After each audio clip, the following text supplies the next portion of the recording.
Thank you. Good evening. I call to order the February 9th meeting of the Public Works Committee. Due to the Safer at Home order, all committee members are participating virtually. For virtual meetings, committee members will be muted until asked to be heard. When there is a vote, a roll call vote will be conducted. A committee member will be recognized, raise their hand, and state their vote. Committee members are Councilmember Barbara Haynes Burke, Vice Chair, Councilmember John Larson, Councilmember Annette Scipio, and myself, Councilmember Jeff McIntosh. As is our usual way of conducting these meetings, we have the agenda broken into two sections, the consent agenda and the general agenda. If there are items on the consent agenda that need to be pulled and spoken about, I would entertain those items now. If not, we will move to approve them in one vote. Any items from the consent agenda that members would like to see pulled? Councilmember Larson. Mr. Chairman, I'd like to pull C4 for explanation, please. C4. Anything else? That's it. I move approval for the remainder of consent agenda. Second. We have a motion and a second. Okay, now we'll do the roll call vote. Councilmember Burke. Here. Okay. Yes or no on the consent agenda? Yes, to approve the remainder. Yes. Yep. Councilmember Larson? Yes. Councilmember Scipio? Yes.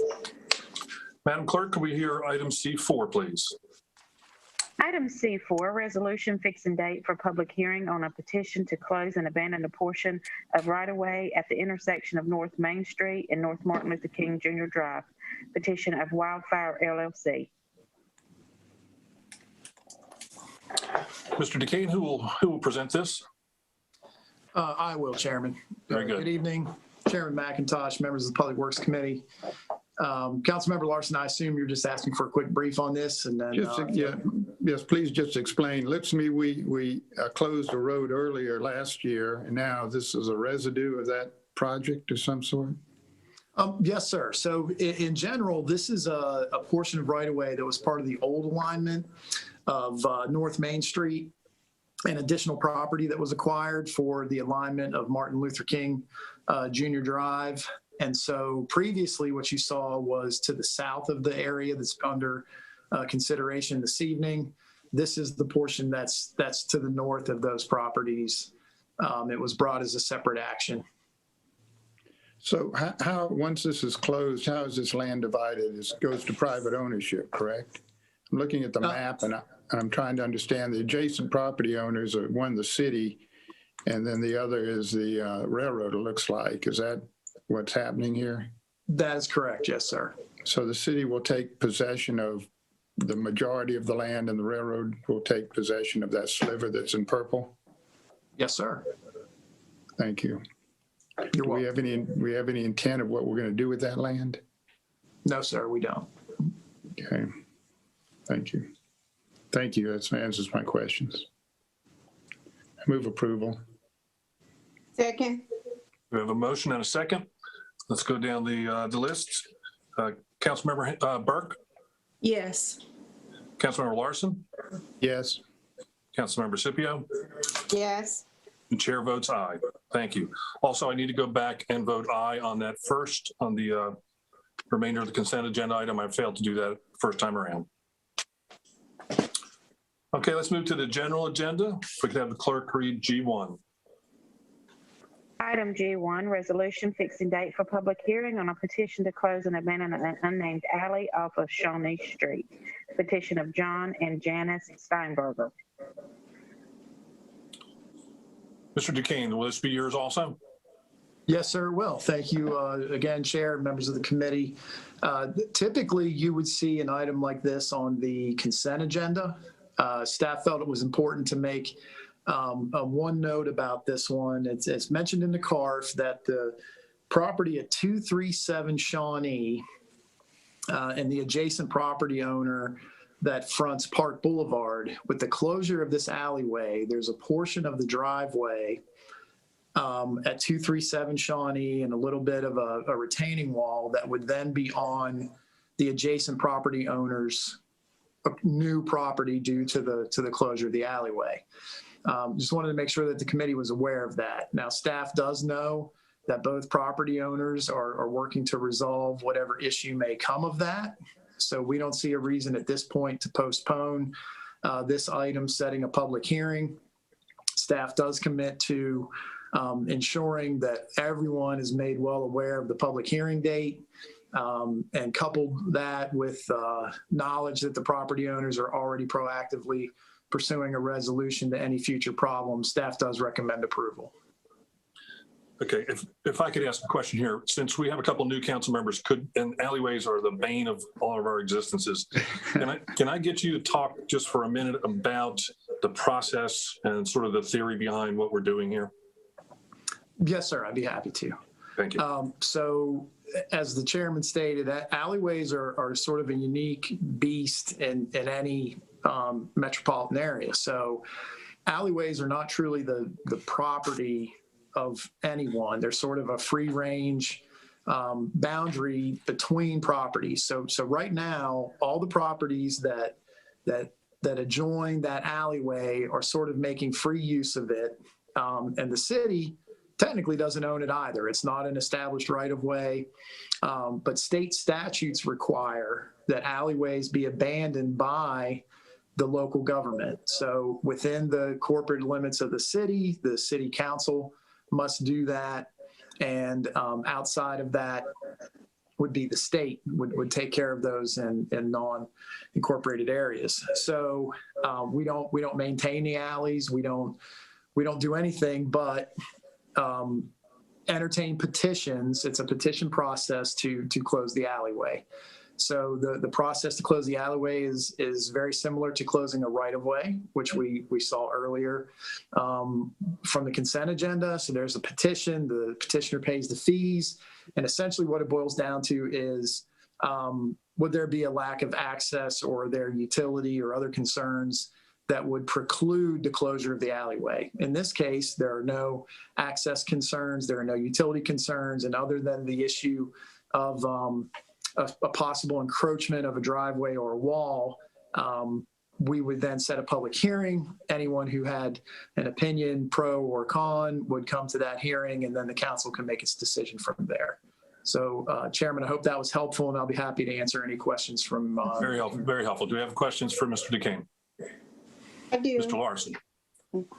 Yes, on a project such as this, do we have to have a consensus of property owners along that corridor, or how is that handled in the sense of getting some unanimity of action here? Is there a requirement of 70% or something? No. No, sir. It can come from a single petitioner, but all the property owners have to be notified of the petition to close it. And then at the public hearing, they would share with you their thoughts or concerns if they had any. Okay. But there's no threshold of participation in the petition at all? No, sir. Okay, thank you. Councilmember Scipio. Yes, and once the alley has been abandoned or closed, who owns that property? The property reverts then to the adjacent property owners, essentially 50-50. So 50% of what you adjoin becomes yours, and the other 50% goes to the other adjoining property owner. And they in turn have to maintain that their share of the property. Yes, ma'am. It becomes their property to do with as they see fit. And pay taxes on. Yes, sir. And pay exactly. Councilmember Mundy. Would we ever, as a city, initiate this, or is it only when the property owner petitions? Oh, if only we could. No, this is when people come to us and say we would like to own half of that portion, half of that alleyway. And if I could just add something to what Mr. DeCane said. So the reason that this belongs to no one is that the property lines were laid out by the developer when they subdivided the land. They never gave title, never passed title to any other entity. And so those developers in almost all cases are long gone 100 years ago, especially in these older neighborhoods like West End, Washington Park, Holly Avenue. So no one legally owns them. They are typically they are actually no man's land. So they are problematic in that sense. Okay, so tonight we're talking about setting a date for the public hearing, correct? Yes, sir. Okay, can I get a motion on that?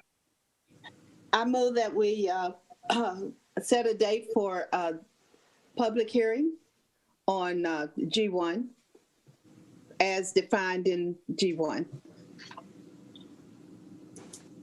Can I get a second? Thank you very much. All right, let's do a roll call vote. Councilmember Burke. Yes. Councilmember Larson. Yes? Councilmember Scipio. Yes. Chair votes aye. Very good. Thank you very much. Can we have item G2, please? Item G2, information on an ordinance amending Chapter 26, Section 6 of the City Code related to exemptions to curbside collection. Thank you. Mr. DeCane, is this yours or is this Mr. Taylor's? Good evening, That's Chairman. Mr. Taylor. Yeah. Good Thank evening, you very Chairman much. McIntosh, Good evening. and other members of the committee and council. Tonight, Ms. Taisha Hinton will present on our curbside collection policy. Good evening, Chairman McIntosh, members of the committee, and members of council. My name is Taisha Hinton. I am the director of the sanitation division. For item G2, I'll give you an overview and then entertain any questions that you'd like to ask. Currently, our division services an estimated 81,589 homes. Of that number, 3,525 households as of today, and I think today maybe we added 3 more, so I'm going to say 3,527 are exempt from curbside collection. That means that their refuse cart does not have to be pulled to the curb. We call that a backyard collection. Right now, it makes up about 4.3% of our total collections. We did some research and compared that to peer cities where their backyard collections make up less than 1% of their total collections. So currently for our process, once an address is added to our backyard collection list, it remains there indefinitely unless a resident calls us to say that they no longer need it, which is not often. And there are other instances where a home could be rented to multiple tenants. It could be a rental property. And so if the address is on our list, every tenant that moves into that property also receives backyard collections, even though they may have someone in the home that could pull the cart to the curb. So the attached amendment in front of you speaks to section 26-6E of the ordinance to include supplementary information for backyard collection service. This is relative to what our peer cities are doing. So the first piece asks for a doctor's statement to verify that the resident nor anyone living in that household can pull their rollout cart to the curb. And the second piece is a recertification of that exemption every 3 years. Our hope is that these prerequisites will ensure the intent of the program, and that is to provide backyard collection services to residents that need it. We also hope that in doing so, it will decrease the number of potential injuries of our frontline employees and minimize the amount of hazardous materials in which they are exposed to. And I'll take any questions. All right, thank you. Questions from the committee or council? Councilmember Scipio. Yes, thank you, Ms. Hinton and Mr. Taylor. You guys do a good job with the collection. I do know there are lots of people who need that service, and it has been of value to many of our seniors and those who have disabilities. I think, though, the city must be proactive in following up on that, because there are homes where the person who got the service, who lived there, they are deceased. Someone else has moved in, and therefore they're well able to move the cart out. However, they don't, because no one's told them that it was because of the prior person living there. And there are also people in the home who are well able to move the carts out, even for those who are actually getting that service. So I think it's very prudent for us as a city to be proactive and ask people to recertify that they no longer can move those carts out. And I think that's very important. So I'm in agreement with the amendment. And also, I think it's very important that people recertify. But I think I suspect if you sent letters out and asked people about they still able and can and no one, I think you're going to find out a lot of people who aren't there anymore. And that I think you can reduce that. But it is a service, though, that I think it's necessary for many of our residents, and it's a wonderful service. But I do think that some people are taking advantage of it. Thank you, Councilmember Larson. Yes, having worked at Old Salem for 37 years, I appreciate the effort that the sanitation department has had to keep the trash collection off the street for the visitors' benefit, photography and travel and tourism industry. And I want to make sure that we're not changing any of the guidelines that affect that pickup policy. No, sir. This just applies to residences that currently have the backyard collection service. Well, that applies to Old Salem's area as well. The backyard pickup is applying to Old Salem as well. And I want to make sure that that still applies to the historic areas. Councilmember Lawson, the historic areas will not be affected by this policy at this time. I noticed also in reading this that there's still a provision in here about bulk item, about trash containers, bulk collection. Is that, we went through this 2 years ago about eliminating bulk container collections. I thought that had been eliminated from our collection policy. This is item number J, I think, HIJ, bulk container collection section. We might just look at that provision. So that's if I understand your question correctly, the language in item J remains unchanged at the present time. This is just amending section E. Do we have bulk item pickup at condominiums still? And multi-unit apartment complexes? I'll look into the information and get it back to you to confirm. Yeah, my understanding is as a budget cut, we eliminated some of that picking up. And if that's true, then if there needs to be an ordinance change in that, we might examine that as well. Sure, I'll look into that. I got a lot of, and I know Johnny Taylor did as well. We got a lot of kickback on that. But I want to make sure that our regulations reflect what we're doing. Councilmember Lawson, we have discontinued bulk container service. The only. Johnny, you broke up on me. I think he was speaking to the. Oh, are you back, Mr. Taylor? Yes, we did adhere to the ordinance. We do not provide bulk container service to those individuals that we did in the past. We provide the service only to our own facilities now. Well, you might look at Jay. All right, thank you. So this is an information Attorney Carmen? I'll be happy to get with MuniCode to make sure they have, in fact, the updated ordinance. But as my recollection, that was still later. We just need to make sure they've codified it. Right. Yeah. Other questions, comments? Councilmember Burke. Thank you so much, Chairman McIntosh. Mr. Taylor and Ms. Hinton, I want to say thank you so much for this curbside collection effort to be more efficient with the services provided.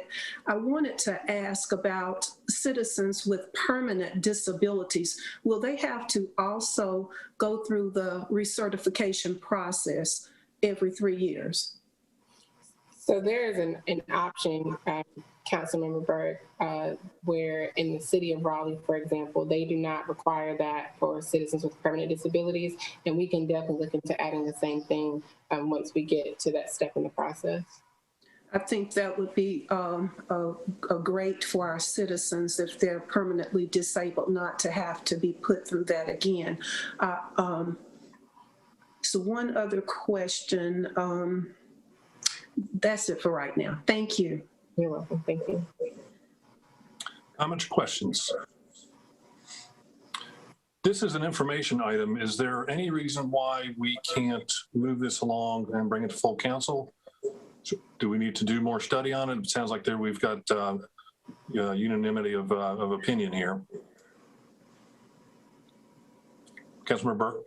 One other concern, if our residents move, if they relocate, if their situations change, if they are able to move their trash to the front, are we requiring that they provide us information, a letter letting us know that they have moved, a phone call letting us know that they have moved, or that their health status has changed and they are now able to do what they were not able to do before? Excuse me. Currently or in the proposed changes? The proposed changes. Yes, ma'am. So in the proposed changes with an address update or relocation, a phone call or a letter would be sufficient so that we can update our records. That information we would need to communicate to the driver so they know where the proper resident is to receive their collection. How are we going to inform the residents that that is a requirement? It will be a part of the letter that we send out in the rollout with those instructions, and we'll also update it on our website. Thank you. You're welcome. Attorney Carmen? Yes. As to your original question, if the committee is ready to move this item forward, it certainly can move it forward to council. I guess I would just question whether or not, in terms of the effective date, is it meant to be effective upon adoption or not? Because that's what it presently has. Is that the intent? To my understanding, yes, ma'am. Okay. But if the committee's ready to send it forward, it certainly can. Yeah, as long as staff doesn't have any objections to that, if they're ready to roll on it, sounds like we've got very good buy-in from everybody on it. Okay, with that in mind, I'd like to ask for a motion in a second. Second.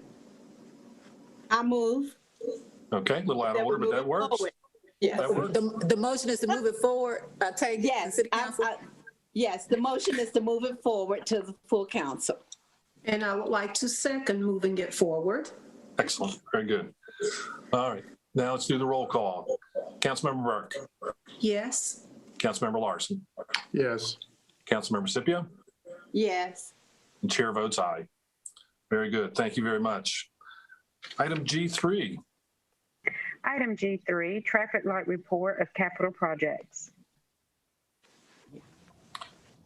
I see Mr. Rao popped up on the screen there. Ben, are you going to take this one? Well, Chairman McIntosh, actually, Heather Curry, who's a member of the Budget and Evaluation Office. She's our Budget and Evaluation Analyst, who is our point person for our capital planning. She's going to present the traffic signal report to you all tonight. Excellent, very good, thank you. Thank you, Heather. You're on mute. Sorry about that. Hello, Chair McIntosh and members of the Public Works Committee and other members of the City Council. Excited to be here tonight to tell you about the traffic light report.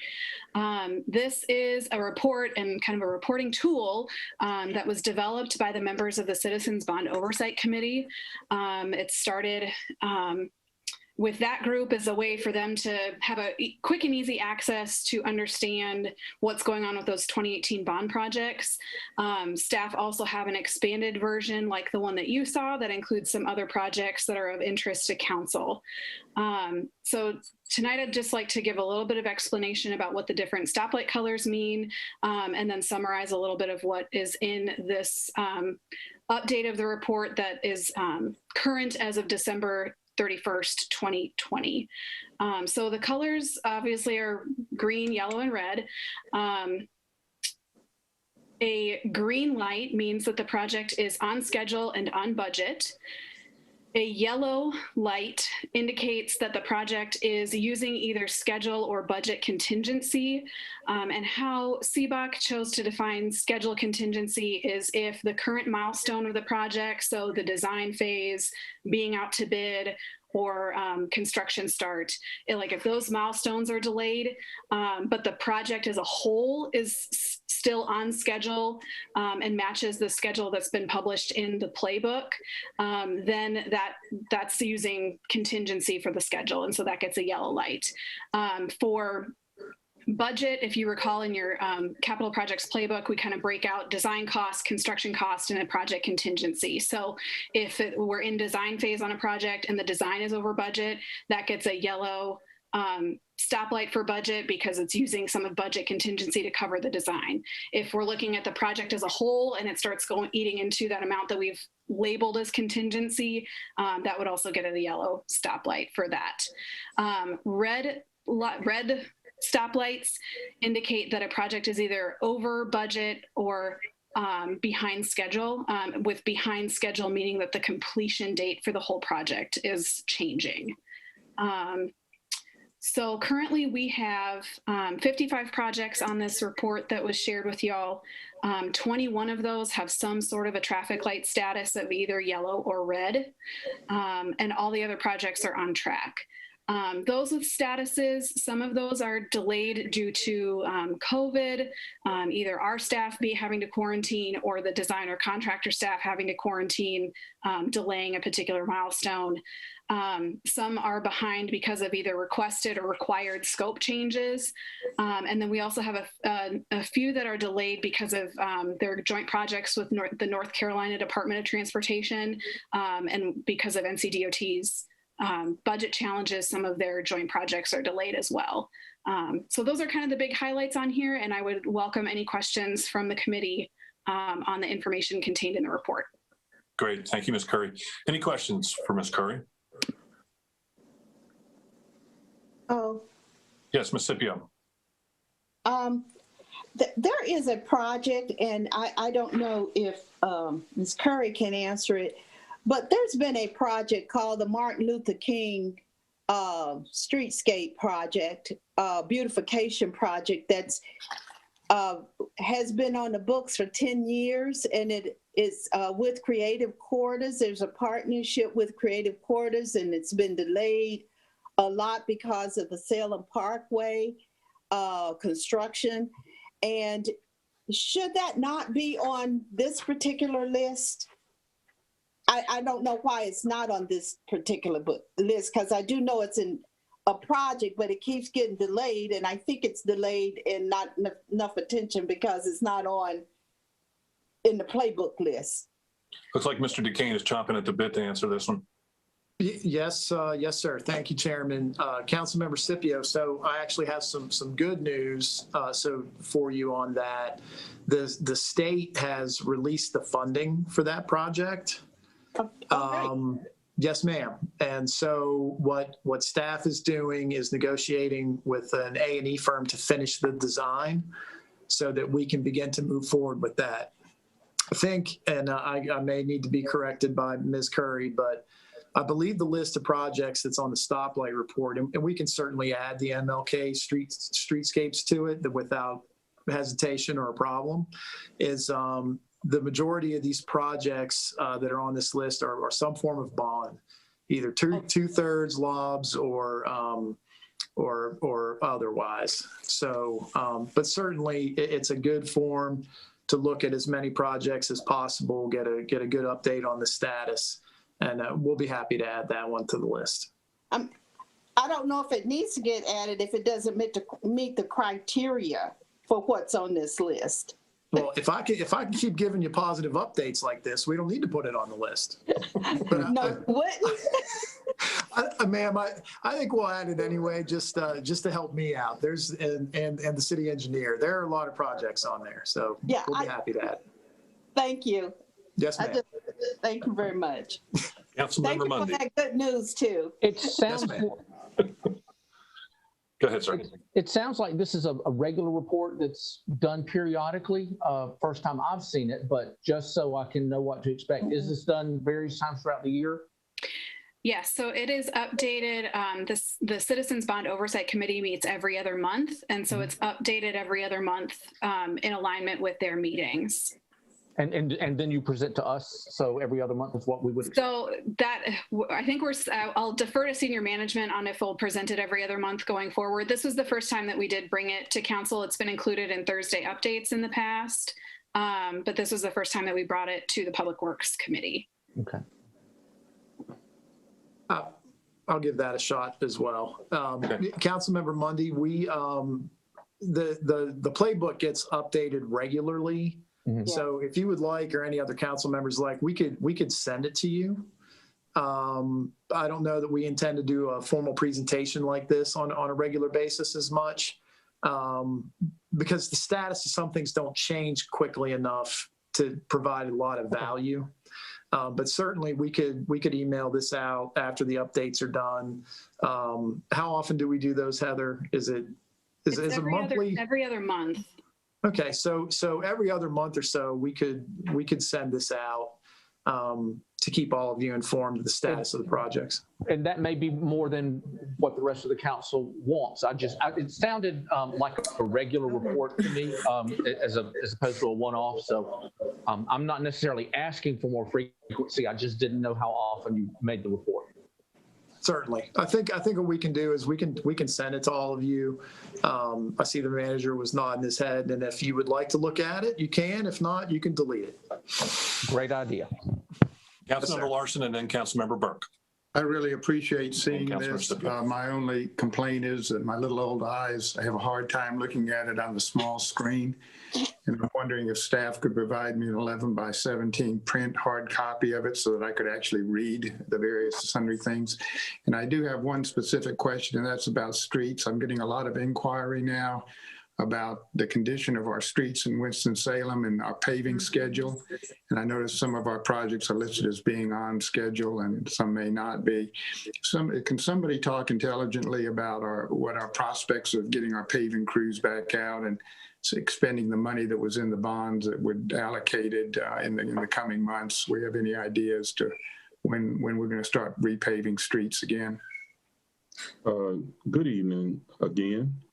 Would like to mention that right now we're simply not paving because the weather won't allow us to move forward with it. Just as soon as the weather breaks, we're going to get back into the process.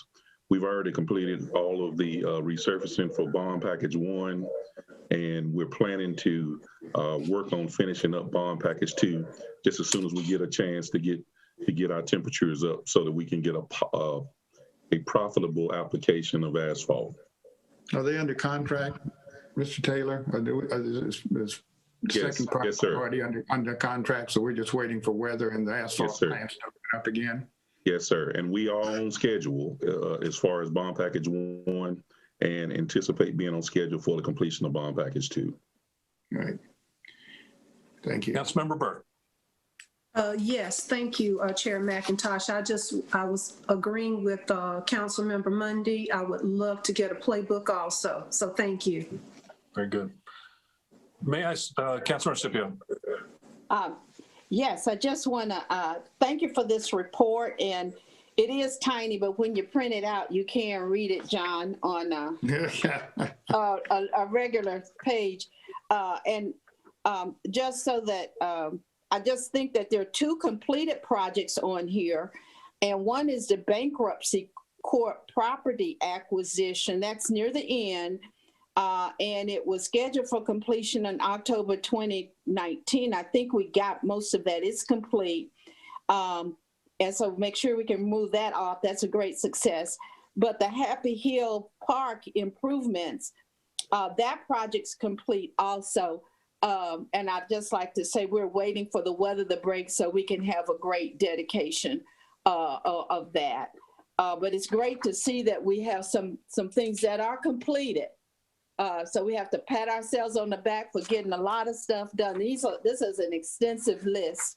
And I wonder, is it also available for residents to see online? Is that something that, can they access this information so they can see how it's moving along?